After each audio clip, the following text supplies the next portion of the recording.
Bonjour à tous et bienvenue sur ce nouvel épisode d'Insomnie hors de mon lit. C'est Aurélie et je suis ravie de vous retrouver comme toujours pour parler de votre sommeil et surtout comment améliorer votre sommeil pour sortir de l'insomnie chronique. Alors que vous démarriez un travail sur votre sommeil ou que vous ayez déjà bien cheminé pour retrouver un sommeil serein, je vais vous demander de vous prêter au jeu et d'imaginer avec moi la situation suivante. Vous avez suivi les étapes pour sortir de l'insomnie que je vous conseille dans le podcast que je vous ai proposé à la rentrée de septembre et qui s'intitulait « Sortir de l'insomnie en 4 étapes ». Vous avez donc éliminé les pathologies du sommeil, comme l'apnée du sommeil par exemple. Vous avez découvert ensuite quel est votre chronotype et vous en avez déduit comment vous devez organiser votre journée, votre soirée pour optimiser votre sommeil. Troisièmement, vous avez rétabli l'équilibre de votre horloge biologique, notamment au niveau hormonal où maintenant tout va bien. Et dernier point, vous êtes moins angoissé, moins stressé dans votre quotidien, vous avez par exemple mis en place des exercices de respiration pour apaiser votre corps, calmer votre mental, bref, réellement vous allez mieux. En tout cas, théoriquement, tout est aligné pour que vous dormiez à point fermé les 8 heures dont vous avez besoin. Oui mais voilà. Vous ne dormez pas, ou trop peu, vos nuits sont hachées, les réveils sont trop matinaux, bref, vous êtes épuisé, crevé, à bout de force et démoralisé. Eh bien, cette situation, elle est pas si imaginaire que ça, vous vous en doutiez sûrement. C'est finalement dans les grandes lignes ce qui m'est arrivé à titre personnel. Pourquoi ? Eh bien parce que un élément extérieur à moi, à ma volonté on va dire, venait finalement chambouler toute mon organisation du sommeil, anéantir l'effet de mes routines et mettre à mal au final ma sérénité intérieure. Alors, quel élément extérieur ? Eh bien un élément en chair et en os, tout innocent mais particulièrement bruyant, particulièrement agité et, semblait-il, allergique au sommeil. Mon fils. En tout cas, ça c'était avant. Et pour le coup, ce n'est pas innocent si, rapidement après le démarrage d'Insomnie hors de mon lit, j'ai dédié 2 épisodes aux parents et aux futurs parents par rapport à leur sommeil, au sommeil de leur enfant. C'est parce que vraiment, le sujet me tient à cœur. Et je sais combien il est handicapant pour énormément de couples, surtout quand on a déjà une dette de sommeil au préalable. Donc je vous avais fait un épisode sur comment gérer l'arrivée de bébé quand on est insomniaque. Et puis Aurore du blog Donnez-lui des ailes, vous avez parlé du massage bébé. Du massage comme un levier à activer pour apaiser bébé, pour qu'il dorme plus et mieux, et ainsi que les parents dorment également mieux. Alors, l'épisode du jour vient compléter en beauté cette petite série, si je peux dire, sur le sommeil de bébé et des parents. Je vous propose d'écouter l'échange passionnant que j'ai eu avec Caroline Ferriol, qui est consultante spécialiste du sommeil pour les bébés, pour les enfants, et créatrice de la société Fedodo qui accompagne les parents à tourner la page des problèmes de sommeil de leurs enfants et qui forme aussi les professionnels de la petite enfance à mieux détecter les problèmes de sommeil des tout petits et surtout à savoir comment accompagner et aider les parents qui peuvent être vraiment en détresse. Alors pour moi, c'est vraiment une joie de recevoir Caroline sur le podcast puisque c'est justement grâce à elle qu'aujourd'hui, moi aussi, j'ai pu tourner la page des nuits et des journées anarchiques, sans sommeil et dans le brouillard. Je le pense sincèrement, c'est pour moi impossible de sortir complètement de l'insomnie si un facteur aussi important que ça dans notre environnement n'est pas maîtrisé. Et vous allez voir grâce à l'interview qui va suivre que pour l'enfant aussi, mais pour l'enfant surtout, c'est un élément essentiel, crucial pour son bon développement. Donc finalement, tout le monde est gagnant. Et justement, tout l'enjeu est là. Tout l'enjeu consiste à ce que bébé ait le meilleur sommeil possible pour que vous aussi, vous puissiez retrouver de votre côté un meilleur sommeil et surtout tourner la page de l'insomnie, car on peut faire absolument tout ce qu'on veut pour réguler son propre sommeil s'il y a toujours quelque chose qui vient nous réveiller à toute heure de la nuit et le matin, c'est peine perdue. En fait, tous nos efforts sont vains. Alors, si vous êtes là, avec moi, après cette longue introduction, je ne doute pas une seule seconde que ce qui suit va vous plaire. Je vous laisse à présent en compagnie de Caroline Ferriol. Très bonne écoute à tous. Bonjour Caroline, Bonjour, merci à vous d'avoir accepté l'invitation sur le podcast et d'être avec moi aujourd'hui pour parler de sommeil, bien sûr. avec plaisir. Alors, on va parler du sommeil de bébé, on va parler aussi par ricochet du sommeil de l'adulte, mais peut-être que dans un premier temps, je vais vous laisser simplement vous présenter. Donc, je suis Caroline Ferriol, je suis consultante spécialiste du sommeil des bébés et des enfants et j'ai créé la société Fedodo. Et je travaille à distance avec des familles, des parents, des enfants sur toute la France et dans le monde francophone, et je les accompagne lorsque ces familles rencontrent des troubles du sommeil avec leurs bébés, leurs enfants de 0 à 8 ans. D'accord, ok. Vous avez toujours fait ça, Caroline, ou comment vous en êtes venue finalement à partir sur cette thématique du sommeil? Alors, j'ai fait beaucoup de métiers dans ma vie. La thématique du sommeil, elle est apparue pour moi lorsque j'ai fait le choix de devenir maman. Parmi mes différents métiers, j'ai celui de psychopédagogue de la relation, et j'ai étudié pendant plus de 2 ans tout le domaine de la parentalité avant de devenir mère. Et dans ce domaine, il y avait évidemment le sommeil. Et je suis devenue mère. Et ma fille a rencontré des problèmes de santé très importants. Elle a eu un RGO interne très sévère qui est venu mettre en place des troubles du sommeil très importants pour elle. Et malgré l'ensemble des connaissances que j'avais pu réunir sur les 2 années précédentes, j'étais absolument incapable de pouvoir l'aider. On a vécu vraiment, vraiment un cauchemar avec un très grand manque de sommeil pour moi et pour mon mari. Mon mari dormait assis avec elle. Voilà, il a dormi assis avec elle pendant plus de 3 mois.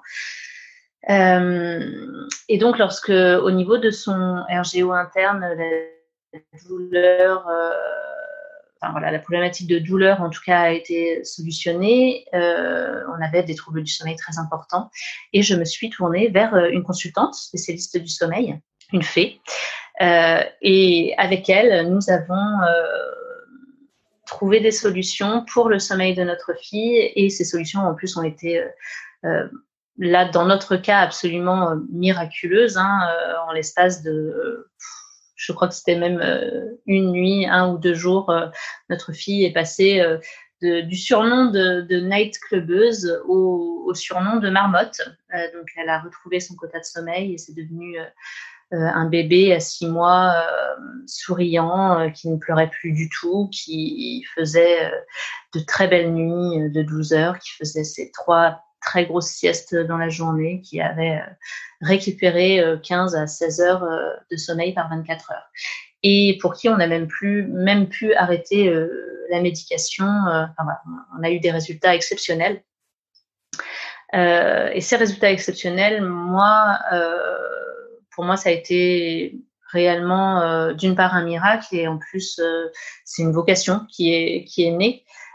D'autant plus avec le bagage professionnel que j'avais d'accompagnement des personnes, et avec le bagage que j'avais des 2 années que j'avais passé à me former sur la parentalité.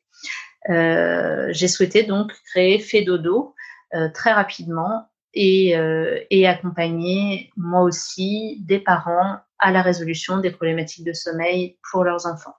Et également former des professionnels de santé sur ce sujet, les professionnels de périnatalité sur ce sujet, les sages-femmes, les médecins, les pédiatres, les ostéopathes, toutes les personnes vers lesquelles les parents vont avoir tendance à se diriger lorsqu'il y a des troubles du sommeil en place, et qui malheureusement, à l'heure actuelle, n'ont pas des bonnes informations ni le bon accompagnement à pouvoir proposer aux parents pour la résolution de ce type de troubles. Oui, parce qu'en plus, si je me rappelle bien, lorsque nous avons préparé cet échange, Caroline, vous m'avez expliqué qu'il y avait quand même très très peu de choses, notamment sur le sommeil, mais surtout sur le sommeil de l'enfant, et qu'au final, en tout cas en France, C'est peut-être pas forcément le cas dans les pays anglophones, mais en tout cas en France, il y a quand même très peu de choses et il y a très peu d'accompagnement.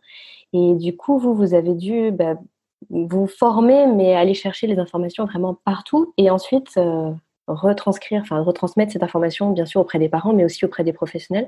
Donc, il y a un besoin criant et finalement, il n'y a pas forcément beaucoup de choses en face. Donc, les parents, enfin, c'est très déroutant finalement pour les parents. Alors, exactement. Moi, suite au travail pour ma fille, donc je me suis formée avec le même type de formation que la consultante qui nous a accompagnés. Donc, je me suis formée aux États-Unis. Et ensuite, j'ai pu développer pour Fedodo et avec tout le bagage que j'avais initialement sur mes connaissances en sommeil, vraiment quelque chose de propre à Fedodo que je propose actuellement et que les consultantes aussi que je forme et qui travaillent chez Fedodo proposent également en termes d'accompagnement. Et en effet, en France, on a plus de 99% des professionnels et non professionnels qui ne sont pas ni formés ni informés sur le sommeil de manière générale, mais encore moins sur le sommeil des enfants. Et pour ce qui concerne ensuite la résolution des problématiques de sommeil, là, on est vraiment dans un néant le plus total. Alors, il existe évidemment des choses aujourd'hui, enfin, la plupart du temps, chez les médecins, ce qu'on va retrouver comme discours, c'est il y a une grande majorité d'enfants qui ne dorment pas, il est normal qu'un enfant ne dorme pas. Voilà, on a ce premier discours-là où ça passera, il est petit, etc. C'est normal. Et puis, il y a l'autre discours qui consiste à dire pour les médecins, laissez-le pleurer tout seul dans sa chambre, et puis il finira bien par dormir. Et on a énormément de parents qui ne souhaitent pas utiliser ce type de méthode. Et on a aussi énormément d'enfants qui, avec ce type de méthode, ne vont pas du tout vers le sommeil, mais beaucoup vers plutôt énormément d'angoisse et encore plus de stress. Donc voilà, aujourd'hui, ce sont les deux voies proposées. On a aussi évidemment tous les médecins qui vont mettre en rapport l'alimentation et le sommeil. C'est catastrophique, qui vont dire aux mères d'arrêter d'allaiter leur enfant, que c'est à cause de l'allaitement que l'enfant ne dort pas, qu'il faut leur donner un biberon, que dans le biberon, il faut mettre des farines, alors que le rapport entre l'alimentation et le sommeil chez les enfants, il n'y en a aucun. Éventuellement, bien sûr, il n'y en a aucun à partir de 2 mois, à partir du moment où l'enfant a un poids suffisant pour pouvoir dormir sereinement. Il faut quand même savoir que 99% des enfants vont être à même de pouvoir faire leur nuit. Faire leur nuit, c'est dormir de manière ininterrompue pendant 12 heures d'affilée. Ça, ce sont les nuits d'un bébé à partir de 10-12 semaines. À partir du moment où il n'y a pas eu de troubles du sommeil qui se sont mis en place. Mmh. Et ce, sans aucun rapport avec l'alimentation, qu'un bébé soit au biberon ou allaité. Et l'allaitement n'empêche en aucun cas d'avoir un enfant qui dort bien, sereinement, de faire des belles siestes en journée et des longues nuits. D'accord, effectivement, c'est pas du tout ce qui se dit, donc ça fait du bien de l'entendre.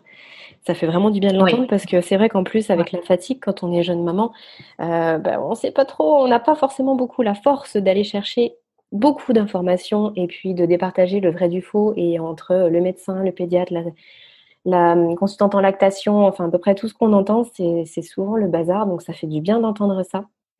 Et en plus, c'est intéressant parce que du coup, il y a beaucoup de choses qu'on sait pour les adultes et qu'on essaye finalement de coller à la situation des enfants et des bébés en tout cas. Et finalement, c'est pas le cas. Et c'est intéressant là par rapport à l'alimentation parce que pour le coup, pour les adultes, l'alimentation peut avoir un rôle sur la qualité du sommeil et même l'endormissement.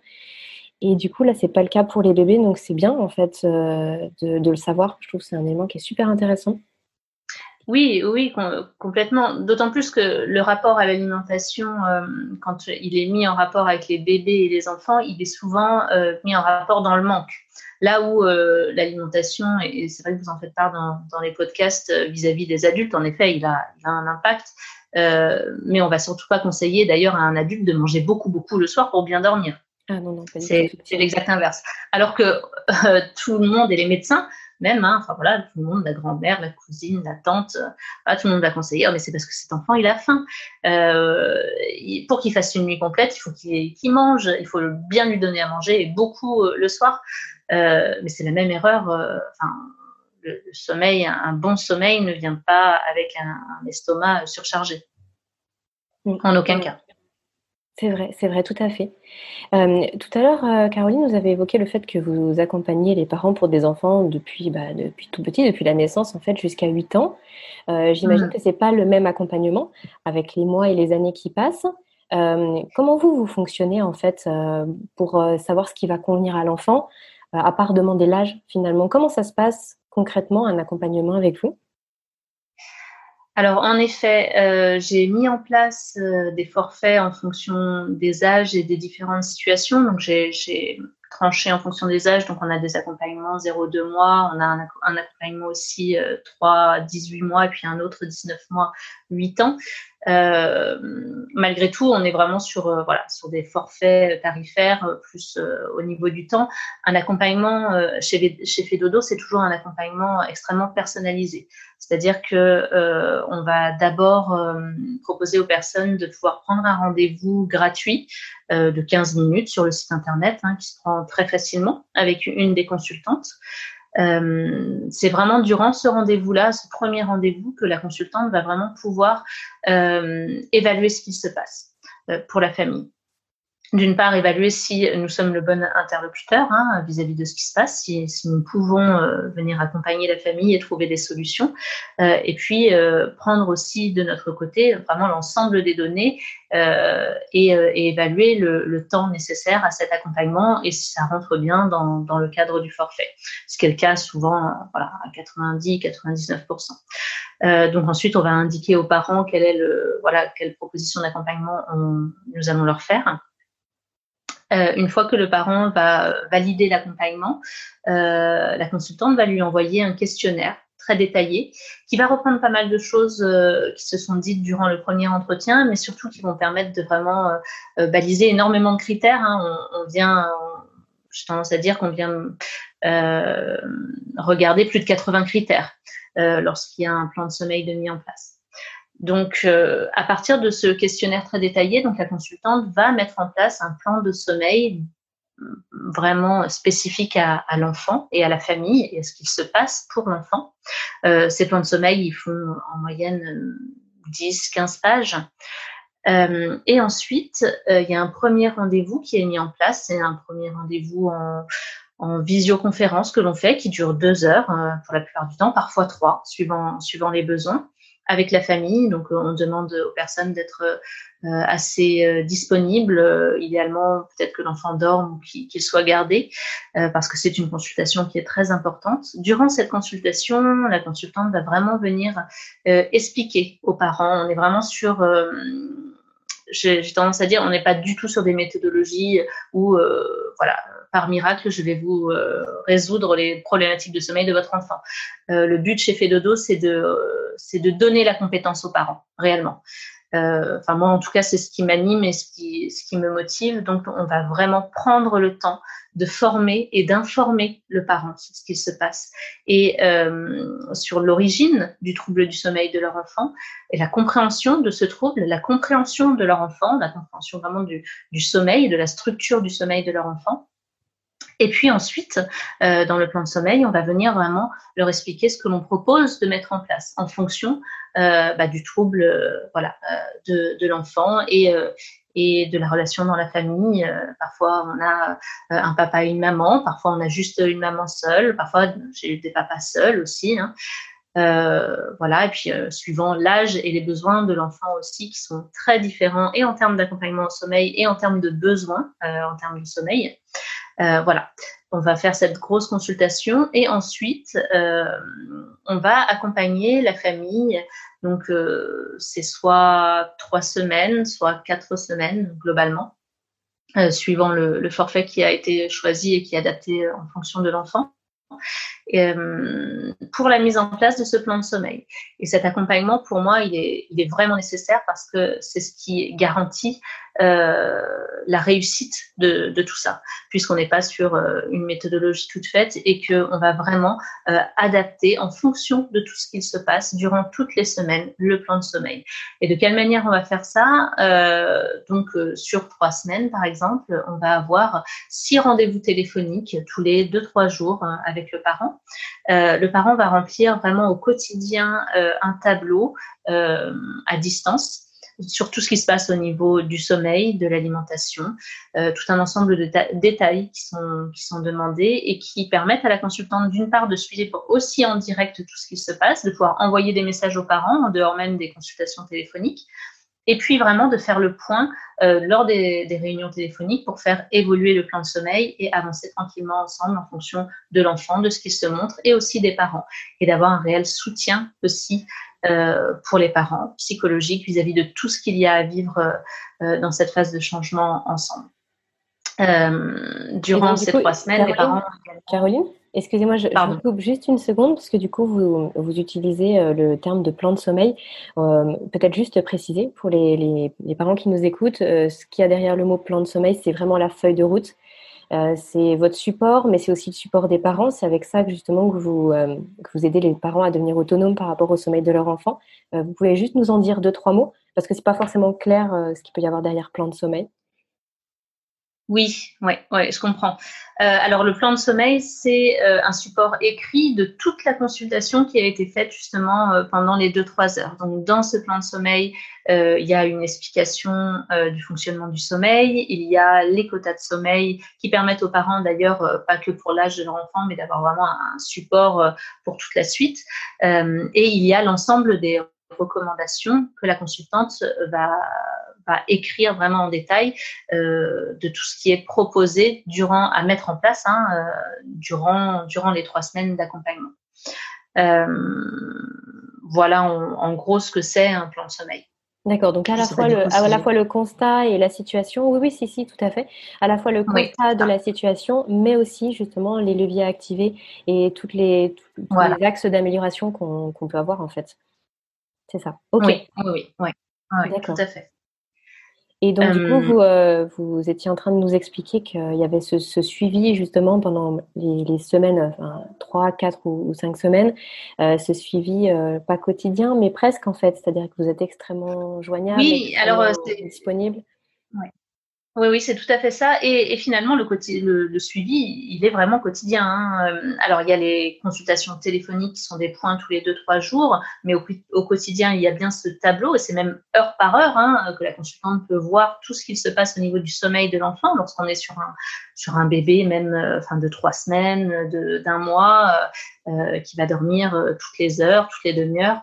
On va vraiment avoir un suivi main dans la main, et les parents ont la possibilité de manière illimitée de pouvoir communiquer avec la consultante par SMS et par mail, et la consultante va pouvoir leur répondre aussi de manière illimitée le plus rapidement possible. Souvent je dis c'est dans la minute, si c'est pas dans la minute, c'est dans l'heure.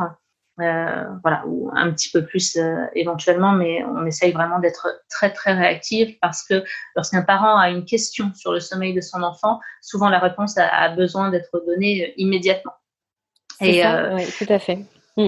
Et c'est inestimable ça, ce que vous proposez là en termes de suivi. C'est vraiment inestimable parce que on se rend pas compte finalement que on n'a jamais trop les questions avant, et c'est finalement quand on est devant la situation avec son enfant que là il y a plein de questions qui émergent, et c'est un confort. Oui, c'est inestimable en fait la valeur que vous apportez de pouvoir être là au moment où maman et papa ils sont perdus en fait.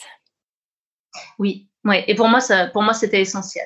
C'est ce qui permet vraiment aux parents de retrouver une pleine confiance en fait dans chacune de ces actions, et d'être aussi vraiment dans la formation, dans la réactivité. La plupart des parents qui viennent vers nous ont perdu foi en leurs compétences, ont énormément de doutes, sont aussi dans une fatigue absolument extrême. Et c'est vraiment redonner ses compétences, redonner cette confiance pour le parent en lui-même, dans ses compétences avec son enfant et dans ses choix. Et si au départ on peut avoir beaucoup de questions très rapides et nécessaires, on se rend compte que du coup au fil des semaines, les parents savent comment réagir et eux-mêmes, lorsque l'on se dit au revoir, se sentent pleinement prêts et compétents et à aller vers autre chose. Ils tournent une page, hein, clairement.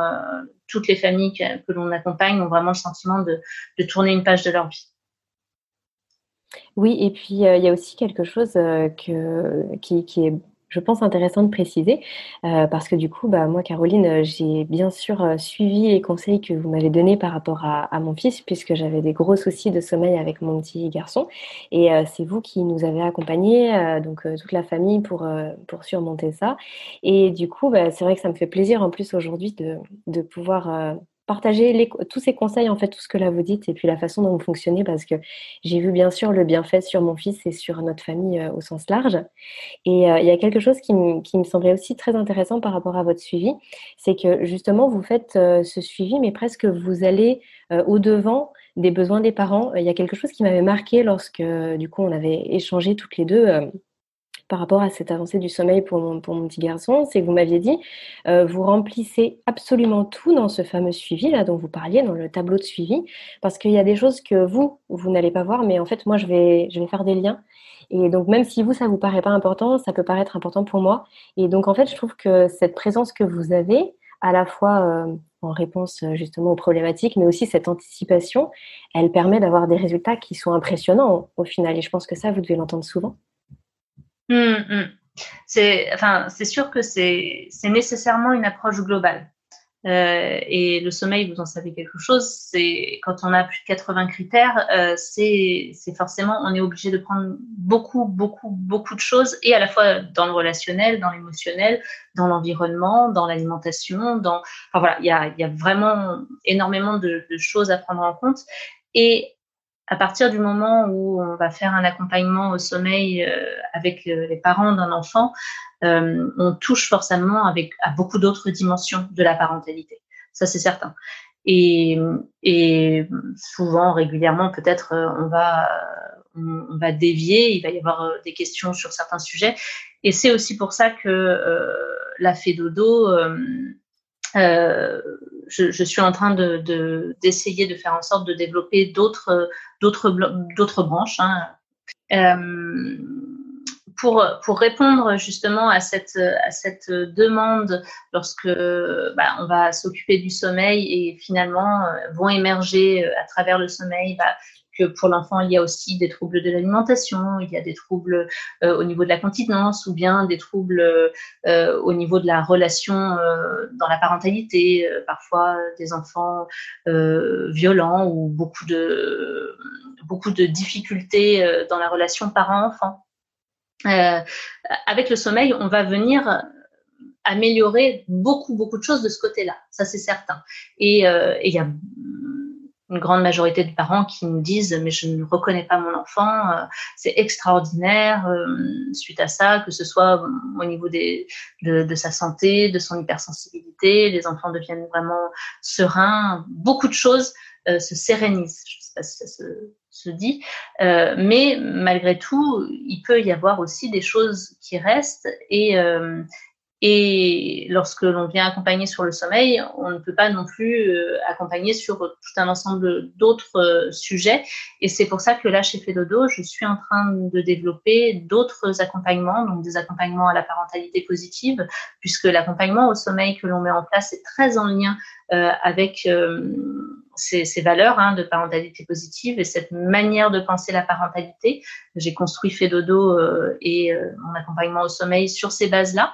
Et parfois, j'ai beaucoup de parents qui souhaitent aller plus loin de ce côté-là.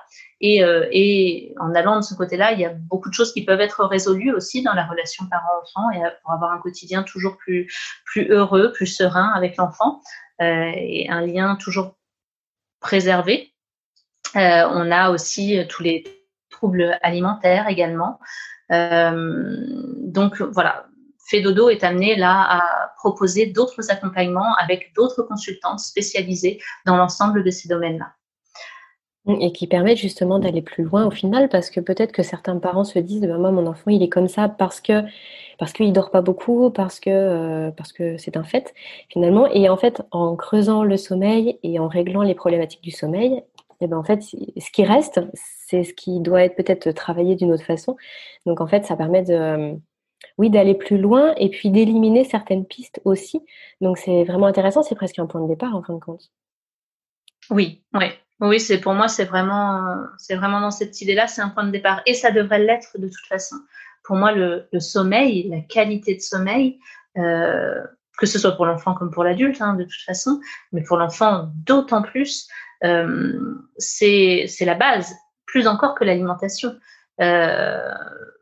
Un enfant qui ne dort pas assez ne va pas pouvoir gérer son quotidien sereinement, ne va pas être à même au niveau de son cerveau d'assimiler l'ensemble des stimuli de son quotidien et de pouvoir évoluer sereinement sur un très grand nombre, sur ces apprentissages de manière générale. J'ai une maman il n'y a pas longtemps qui m'a dit pour moi ma fille n'avait aucun trouble en soi, se développait très bien, était très joyeuse. Et ça n'est qu'après avoir résolu les troubles du sommeil avec ma fille que je me suis rendu compte qu'en réalité, ma fille pouvait se concentrer pendant 1 heure sur un jeu, chose dont elle était incapable avant, même pas plus de 5 minutes. Qu'elle pouvait manger beaucoup mieux, qu'elle pouvait avoir même en termes de motricité, de langage, elle s'est aperçue que en fait, il y avait des lacunes dues à ce manque de sommeil qu'elle ne voyait pas avant, pour le coup. Mais finalement, c'est marrant le parallèle. Vous évoquiez l'alimentation, mais le parallèle, il peut se faire aussi par rapport à la nutrition, où parfois on a l'impression d'aller très bien et en fin de compte, on change son alimentation et on va encore mieux, mais on s'en rendait pas compte parce que notre corps, il était habitué à fonctionner de cette façon-là. Et c'est que quand on passe le cap et qu'on est une meilleure version de soi-même, en fait, qu'on se rend compte qu'on se dit, ah oui, mais finalement, il y avait ça, ça, ça. Et finalement, là, ce que vous nous dites, c'est que pour les enfants, c'est pareil. Et je trouve c'est intéressant ce que vous disiez par rapport à la concentration, la mémoire. Est-ce que vous pourriez nous en dire un tout petit peu plus par rapport à ça? Le sommeil chez les bébés, c'est leur construction complète, en fait, physique, parce qu'on sait qu'il y a, forcément, la nuit, il se passe plein de choses au niveau hormonal, au niveau de la croissance, l'hormone de croissance et tout ça, mais aussi, du coup, au niveau intellectuel. Vous pourriez aller un tout petit peu plus loin là-dessus? Oui, complètement. Et je vais même revenir sur quelque chose que vous avez dit, la nuit. Et en réalité, le sommeil chez les enfants, et jusqu'à 5-6 ans, ça n'est pas que la nuit. C'est aussi de manière absolument essentielle le jour. Les quotas de sommeil le jour sont essentiels. Et par exemple, pour la mémoire, on a des études qui sont faites aujourd'hui et que l'on connaît, qui nous permettent de savoir qu'un bébé qui va louper une sieste dans sa journée ne va pas pouvoir retenir les apprentissages durant les 2-3 heures précédentes. Et à l'inverse, un enfant qui va faire son temps d'éveil et puis qui va faire sa sieste, juste derrière, on va se rendre compte que cette sieste aura permis l'intégration de tous ces apprentissages. Évidemment, le sommeil, ça permet la régulation de l'alimentation, ça permet de grandir sereinement et parmi majoritairement les troubles que l'on va observer chez les enfants à l'heure actuelle qui manquent de sommeil, on va être sur l'hypersensibilité, l'hyperactivité, et quand ce sont des troubles du sommeil qui vraiment durent plusieurs années, on va avoir des diagnostics d'enfants hyperactifs. Mais moi, j'ai déjà des bébés qui sont diagnostiqués hyperactifs et hypersensibles qui viennent vers moi, qui ont 4-5 mois et dont les diagnostics ont déjà été posés. Et qui, avec un accompagnement, en l'espace de 3 jours, deviennent des bébés sereins, heureux, présents, et pour qui il n'y a plus aucun problème. De la même manière pour des bébés pour lesquels on va dire qu'ils n'arrivent pas à téter, où l'allaitement n'est pas possible, on se rend compte qu'une fois que les quotas de sommeil sont rétablis, ces enfants ont la force de pouvoir téter correctement et peuvent s'alimenter aussi correctement. Ça vient mettre en jeu vraiment énormément de choses, hein, que ce soit au niveau... on a beaucoup d'enfants qui ont des problématiques de constipation, qui, une fois que les quotas de sommeil ont été retrouvés, ne vont plus avoir plus aucun problème de constipation. Voilà pour quelques exemples, mais ça touche à tout, hein. Des enfants aussi qui sont réputés ne supportant pas la frustration, par exemple, qui crient beaucoup. Une fois qu'on va rétablir les quotas de sommeil, on va retrouver des enfants qui vont être beaucoup plus à même de supporter le quotidien et la relation parent-enfant, et pour qui le moindre changement ne va plus provoquer des crises aussi fortes, et où tout du moins ces crises vont pouvoir être dénouées plus facilement et plus rapidement. Et c'est normal, hein, au niveau de leur cerveau, puisque ce repos, ces temps de repos, que ce soit la nuit avec des nuits ininterrompues, on n'est vraiment pas du tout sur la même qualité de sommeil, hein, quand on a des nuits interrompues toutes les 2 heures, toutes les 3 heures, parfois toutes les demi-heures. Et je parle même pas des insomnies, hein, chez les bébés. C'est pas du tout la même qualité de sommeil pour eux. Et pour le sommeil de jour, où j'ai énormément de parents qui me disent que moi, mon bébé fait des siestes de 30 minutes et c'est tout à fait normal, et il les a toujours faites. Une sieste 30 minutes pour un enfant, ça n'est pas une sieste, malheureusement. Ça ne permet pas à l'enfant de pouvoir vraiment récupérer, apprendre, mémoriser et se développer et se reposer pour pouvoir être en plein éveil sur le temps d'éveil suivant. Le sommeil de jour est vraiment essentiel. Oui, mais du coup, c'est vrai que vous avez vraiment très bien fait de faire cette précision-là, parce que quand vous dites là, les parents qui pensent qu'une demi-heure de sieste c'est suffisant, c'est parce que tout simplement, en fait, en tant qu'adulte, on associe ce qu'on vit pour nous à ce que l'enfant il peut vivre, et on se dit une sieste de 30 minutes pour un adulte, c'est énorme, ça permet de tenir jusqu'au soir, c'est très bien. Sauf que vous avez raison, en fin de compte, la sieste pour l'enfant, c'est pas une sieste, c'est un bout de nuit, en fait. Ça permet effectivement de tout ce que vous avez expliqué. Et en fait, très peu de parents savent tout ça. Mais moi, la première, hein, je l'ignorais complètement, hein, que pour l'enfant, la sieste avait autant d'impact et devait être aussi longue. Et du coup, si je peux me permettre aussi, tout ce que vous disiez jusqu'à présent, ça permet aussi de faire le pont par rapport au sommeil de l'adulte, parce que vous avez dit que l'enfant, du coup, même dans ses relations avec les autres, par rapport à la frustration, la gestion de ses émotions, c'était plus facile. Mais je pense aussi qu'il y a peut-être un lien par rapport aux adultes. Alors, vous m'arrêtez si je me trompe, mais si l'enfant dort mieux, forcément les parents dorment mieux, et du coup ils n'ont pas non plus les mêmes réactions et la même façon de se comporter vis-à-vis de l'enfant, puisqu'on sait que tout ce qui est irritabilité, la gestion des émotions, c'est pareil pour l'adulte lorsqu'il a un bon sommeil. Et du coup je pense que finalement c'est comme un cercle vicieux, justement un cercle bénéfique qui s'installe, qui rompt le cercle vicieux de la fatigue des deux côtés. Est-ce que ce que je dis ça vous paraît correct?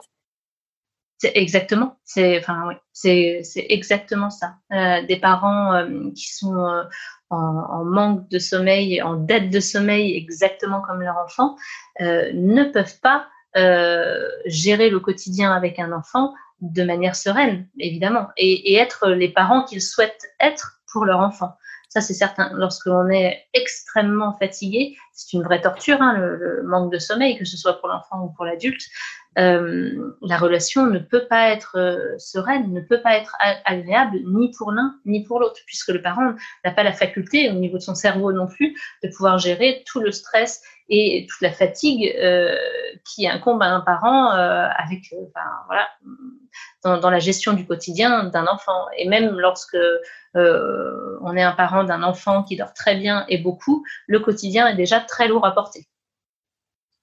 Et oui, et d'autant que l'enfant en plus est une vraie éponge, et que du coup il va absorber en plus toutes les émotions de ses parents, en plus de lui sa dette de sommeil. C'est très compliqué à gérer. Et ce que j'explique aussi énormément aux parents, c'est que nous ne sommes pas conçus pour pouvoir dormir lorsque nous nous sentons en danger. Et un enfant va se sentir automatiquement en danger à partir du moment où l'adulte montre des signes de stress.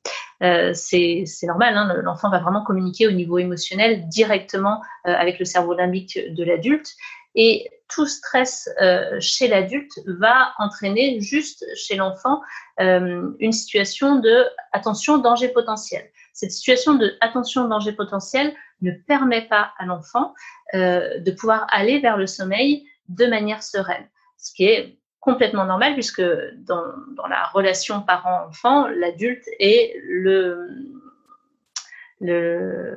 symbole de la sécurité, l'élément protecteur.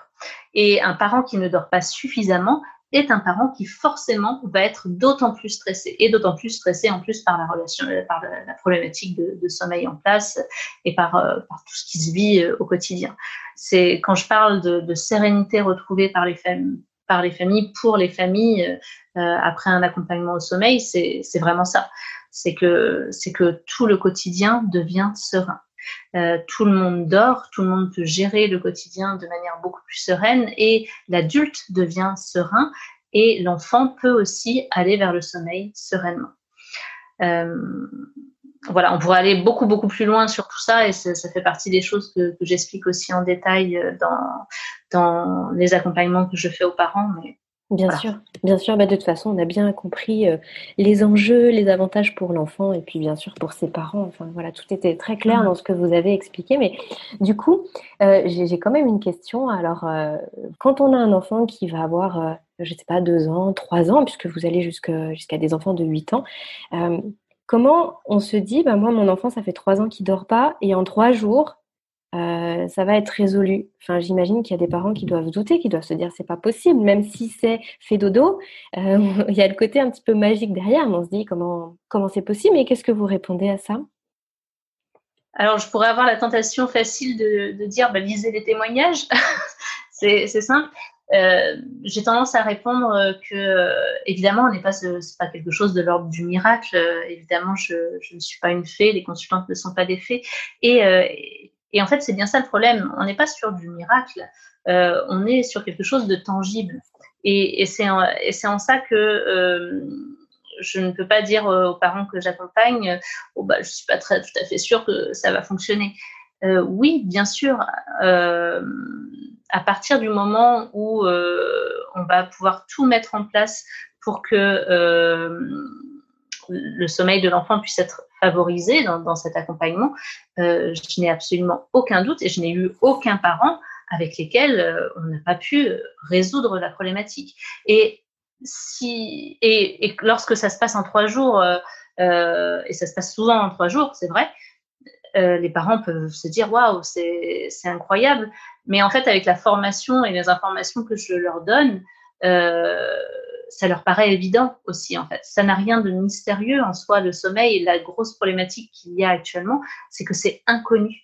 C'est que nous ne sommes pas informés et formés. On devrait avoir, dès l'école, de l'information sur le sommeil. Les enfants devraient connaître leur sommeil. Les adultes devraient connaître leur sommeil. Ça n'a rien de nébuleux en soi, même si j'aimerais bien dire que je fais des miracles. Mais le fait est que, et ce que je dis aux parents, c'est, et par contre, si je me rends compte qu'il y a une cause physiologique, c'est quelque chose dont je peux me rendre compte, d'une part, normalement, dès le questionnaire et tout ce que l'on aura vu ensemble.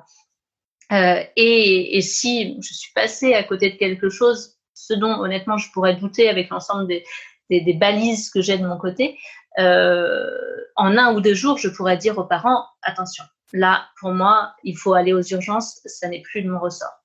Ça ne m'est jamais arrivé. Honnêtement, je pense pas que ça puisse m'arriver, mais quoi qu'il en soit, le fait est que c'est comme ça. Et je dis aux parents, de toute façon, évidemment, je vous rembourserai. Pour moi, à partir du moment où ça n'est pas de mon ressort, ça n'est pas de mon ressort. Oui, d'accord. Non, mais c'est vrai que c'était juste un petit point, et je suis contente que vous ayez pu préciser ça, parce que malgré tout, on a tendance à se faire une montagne parfois de certaines choses et du coup, on comprend pas comment c'est possible de résoudre ce problème-là en 3 jours alors qu'il existe depuis des années et en fin de compte, si et ce que vous avez dit, c'est très juste, c'est que c'est pas nébuleux et c'est pas si compliqué, il suffit de connaître, de savoir, d'où l'importance de se faire accompagner et de se faire aider quand on en a besoin et ce que vous proposez. Et il y avait des choses aussi qui m'avaient beaucoup marqué lorsqu'on avait échangé toutes les deux, soit pour préparer cet échange ou alors pour ma situation personnelle, c'était justement la mise en place de routines, mais aussi de l'anticipation pour les nuits, la bienveillance aussi vis-à-vis de son enfant, enfin la joie qu'on peut lui apporter et ne pas stigmatiser son sommeil. Enfin, il y a beaucoup de choses en fait qui permettent de cadrer tout ça, mais qui sont pas miraculeuses, qui sont juste logiques quand on y pense, c'est du bon sens, mais par contre, faut le faire. Et C'est ça. c'est ça le challenge en fait. Oui, et il y a beaucoup de choses à faire. Et oui, par contre, le sommeil d'un enfant s'articule assez mal avec la manière dont les adultes vivent aujourd'hui dans notre société de 2020 et avec les horaires de travail de chacun.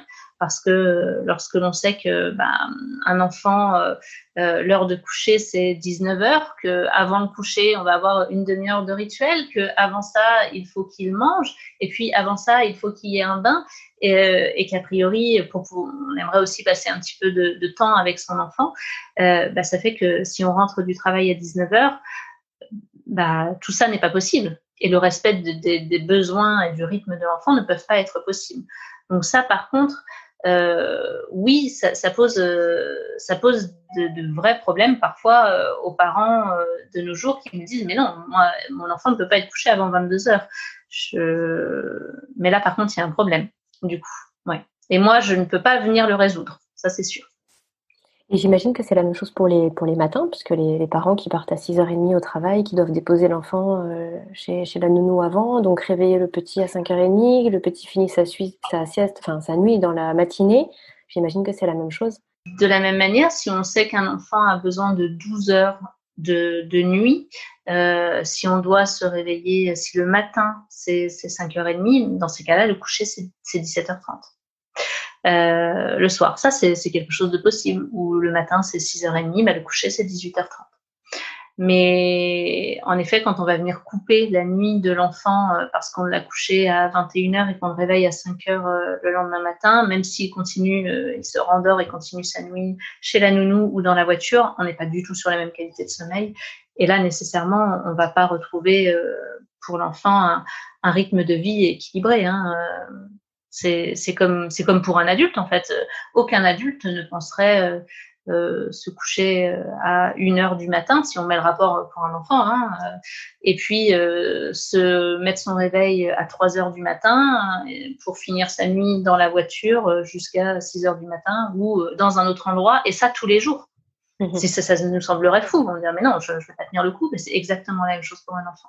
Sauf que leurs besoins à eux sont beaucoup plus importants que les nôtres en termes de sommeil. Et de la même manière que j'explique ça aux parents, je leur explique également que le rapport temps n'est pas du tout le même. Lorsque je leur explique que le temps d'éveil d'un tout petit ne dépasse pas 1h30, d'un enfant de 3-4 mois, et que derrière, il a absolument besoin de redormir au bout d'1h30, et que ces 1h30 là qui, pour le parent, paraissent extrêmement court. On n'a pas eu le temps de voir papy, mamie, j'ai pas le temps d'aller faire mes courses avec mon enfant, on a à peine le temps d'aller faire une balade parce qu'il doit manger, etc. Pour l'enfant, c'est 1h30 dans son rapport temps à lui de 4 mois. C'est comme une journée complète pour un adulte, c'est comme 12 heures en réalité. Et c'est cette histoire de rapport temps qui n'est pas du tout le même qu'on vient expliquer aux parents. Et une fois que le parent l'intègre aussi dans son quotidien, du coup, le vécu du quotidien pour tout le monde est beaucoup plus reposant, parce que pour les parents qui ont un bébé de 4-5 mois qui ne dormait avant jamais de la journée, qui hurle toute la journée, le parent est épuisé. Et par contre, quand on remet en place des choses et que l'enfant a un temps d'éveil court et va dormir 5 heures dans sa journée, là, le parent peut lui aussi se reposer et vivre pleinement les temps d'éveil pour l'enfant. En pleine sérénité. Ça change tout. Oui, Effectivement. Caroline, vous vous adressez du coup aux parents, bien sûr, qui ont des jeunes enfants. Vous disiez aussi tout à l'heure que vous vous adressiez aussi aux professionnels.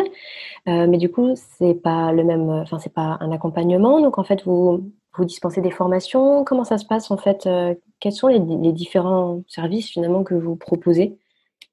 Oui, je propose actuellement des ateliers pour les professionnels. Ça se fait le soir, hein, de 21h à 23h. Ce sont des sessions de 3 fois 2 heures où je vais leur proposer tout un bagage d'informations préalables déjà sur le sommeil, chose qu'il n'y a pas, et puis aussi une vraie compréhension du fonctionnement du sommeil, une compréhension aussi des problématiques de sommeil, et puis aussi des voies d'accompagnement pour la résolution éventuellement de troubles du sommeil. Alors c'est vrai que pour les professionnels de santé et de périnatalité, je vais vraiment proposer sur du 0-2 mois pour vraiment qu'ils puissent eux dispenser l'information aux jeunes parents qui ne sont pas voilà, qui n'ont pas encore bébé ou pendant la grossesse, pendant la préparation à l'accouchement avec la sage-femme, en post-natal. Et puis c'est vrai que j'indique souvent à ces professionnels-là, je vous donne aussi beaucoup d'informations pour pouvoir repérer des troubles du sommeil et arrêter de laisser passer des drames comme ça, hein, des parents qui viennent vers vous et qui vous disent ça ne va pas et à qui potentiellement ils peuvent répondre mais ça va passer, ou bien laissez votre enfant hurler tout seul. De pouvoir repérer ces troubles et de pouvoir les rediriger vers un professionnel spécifique avec un vrai accompagnement que eux ne peuvent pas prodiguer à l'heure actuelle. Mmh. D'accord. J'aurais une question là qui me vient. Une maman qui, voilà, qui a 8 mois de grossesse, qui va bientôt avoir son premier bébé, qui a pas ce recul par rapport au sommeil des bébés et cetera. Qu'est-ce que vous pourriez lui conseiller pour que ça se passe le mieux possible? Parce que finalement, comme vous le disiez, on a très peu d'informations ou les informations qu'on a, elles peuvent être contestables. Hem, Comment on peut faire finalement pour que ça se passe le mieux possible et dès le début? Vous auriez un petit conseil comme ça à donner aux mamans? Aux futures mamans en tout cas? Je lui dirais de courir sur un atelier sommeil proposé par une doula, une sage-femme formée, où j'en donne aussi chez Fedodo, mais j'ai assez peu de monde et c'est vrai que je prends peu de temps pour ça, ou même un accompagnement, je fais des accompagnements ou des consultations ponctuelles pour les futurs parents. Et sinon, en conseil, donner juste un conseil, ça reste assez difficile. Je dirais de bien prendre conscience que l'enfant naissant a déjà commencé à dormir dans son ventre depuis ses 20 semaines de vie intra-utérine, et qu'au sortir de cette vie de sommeil intra-utérine, il a toujours besoin autant de dormir, et que tous ces stimuli dans son environnement, à partir du moment où il vient au monde, sont extrêmement fatigants, et qu'il ne devrait passer son temps que à manger, dormir, manger, dormir, manger, dormir, et que la principale chose à préserver pour son enfant, c'est son sommeil, et que évidemment un stimuli pour un bébé tout naissant, ça peut être tout simplement un tableau, un visage, du bruit, de la lumière, et que tout cet ensemble de stimuli ne peuvent pas l'aider à aller vers le sommeil. Et quand on a d'entrée de jeu un bébé qui justement ne dort pas ou hurle, etc., la première des choses à faire, c'est éteignez les lumières, faites sortir tout le monde, mettez-vous dans le noir avec votre bébé et prenez-le contre vous, respirez profondément et accompagnez-le vers de la détente et vers du sommeil.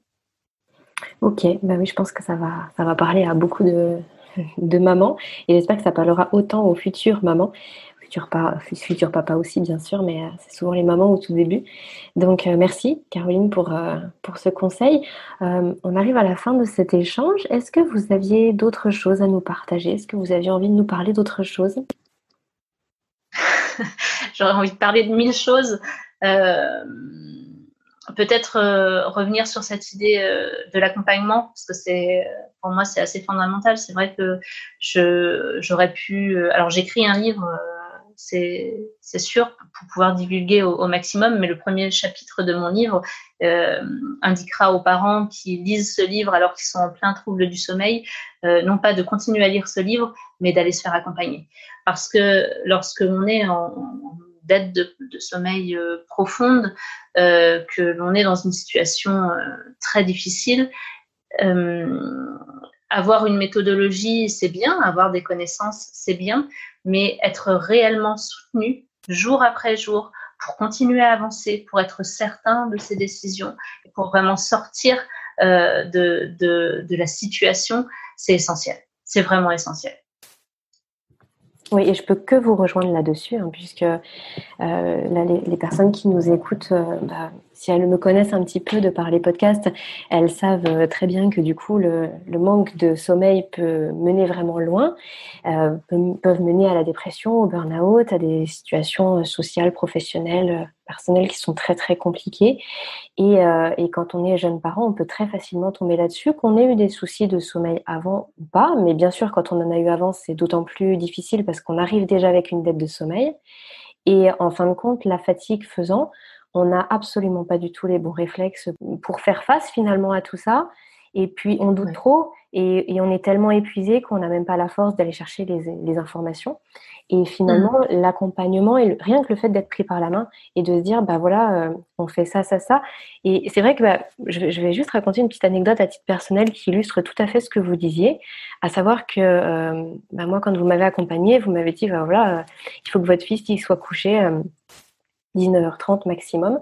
Et c'était quelque chose que je m'étais déjà dit, parce que je pensais effectivement que c'était important et qu'on le couchait beaucoup trop tard, vers 21h, parfois même 21h30. Mais en fin de compte, on ne s'organisait jamais de façon différente en se disant toujours demain on fera mieux. Alors qu'à partir du moment où vous m'avez dit ça, comme il fallait que je puisse absolument vous dire voilà, hier je l'ai couché à 19h30. Et en fait, ça m'a obligée à le faire. Et finalement, c'est ça qui a réglé, je vais pas dire 90% des problèmes, mais pas loin. Alors qu'en fin de compte, on l'aurait pas fait soi-même pour soi-même, même si on se dit que ça peut être important. Donc voilà, c'était juste une petite parenthèse pour dire à quel point le fait d'être accompagné, d'avoir quelqu'un qui nous suit, d'avoir quelqu'un qui nous dit fais ci, fais ça, et comment, ça change complètement tout finalement. Et on se décharge d'une partie d'angoisse, de fatigue qui est vraiment très importante.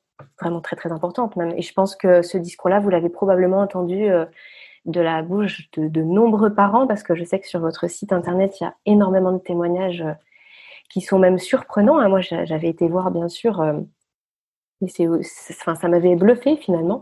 Et je pense que ça, c'est quelque chose qui est très fort et qui est un message qui est à passer absolument. Donc, je suis contente que vous ayez rajouté cette notion-là, effectivement.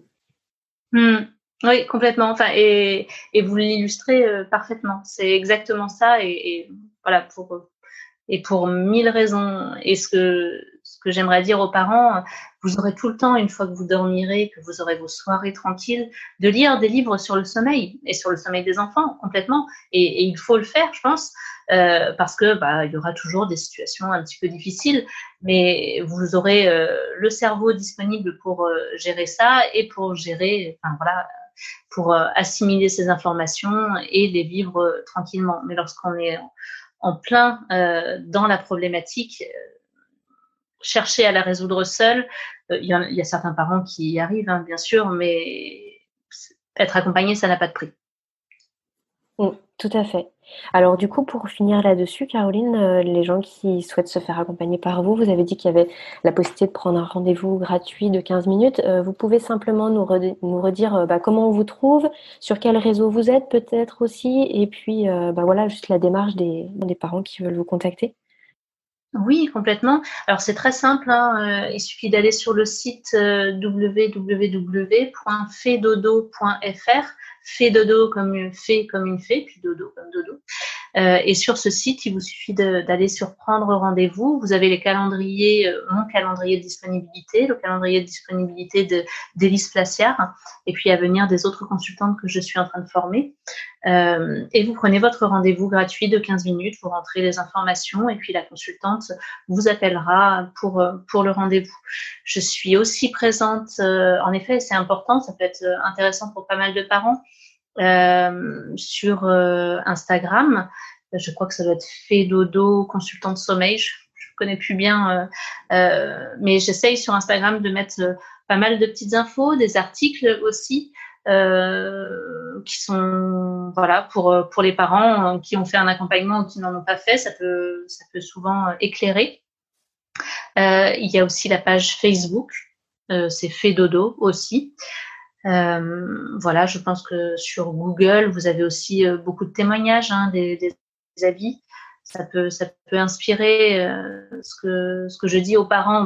Tout le monde a souvent envie d'écrire un témoignage. Après, chacun met le temps dont il a besoin pour l'écrire. Mais chacun des témoignages, les parents peuvent se retrouver dedans, en fait, et relire leur histoire ou leur vécu et savoir que il y a une solution possible. On peut sortir de ça. Et on peut en sortir en étant accompagné et dans beaucoup de bienveillance, en gardant le lien avec son enfant. Et retrouver un quotidien heureux, tout simplement.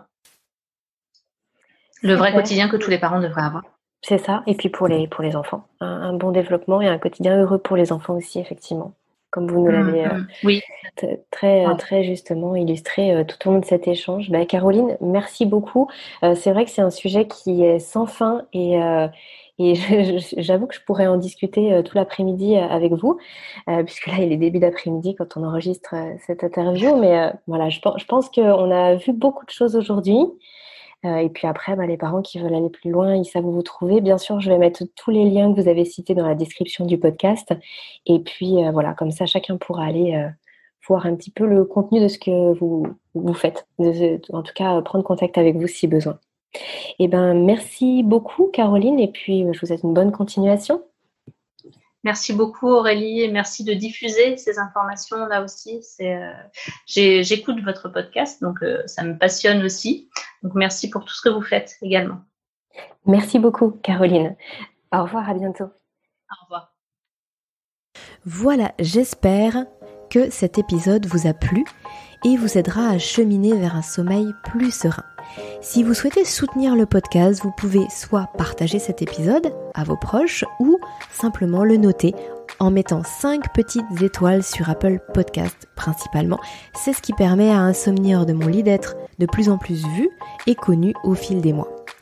Merci à vous, je vous dis à mercredi dans la newsletter ou à vendredi pour le prochain épisode audio.